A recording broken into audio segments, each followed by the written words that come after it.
तर operation tiger संदर्भात दोन्ही बाजूंनी चर्चा सुरू आहेत। काल ठाकरेंच्या पक्षाचा व्हीप न जुमानता बैठकीला गैरहजर राहणारे 6 खासदार शिंदेंसोबत गेल्याची माहिती समोर येते। मात्र शिंदेंच्या पक्षाकडून आणि खुद्द फुटीर खासदारांनी देखील अद्याप आपली बाजू स्पष्ट केलेली नाही। त्यावरून 2 खासदारांच्या अद्याप सह्या झाल्या नसून ऑपरेशन टायगर यशस्वी झालं नसल्याच्या चर्चा देखील सुरू आहेत।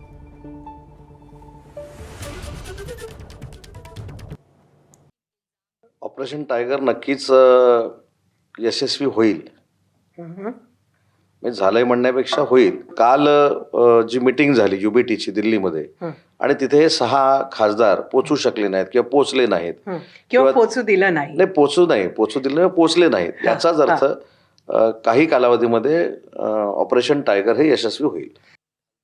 आता जे कोण काय बावड्या उठवत आहेत की कदाचित सही झालेली नसेल, कदाचित अजून काय झालेलं नसेल। आताच मी प्रसार माध्यमाच्या माध्यमातून ऐकतोय आणि बघतोय की जे ॲफिडेव्हिट केलेलं आहे त्याचा देखील जो काही मजकूर आहे तो देखील आम्हाला बघायला मिळतोय। ज्या काही गोष्टी करू किंवा केलेल्या आहेत या कायदेशीररित्या सगळ्या गोष्टी तपासून केलेल्या असतात।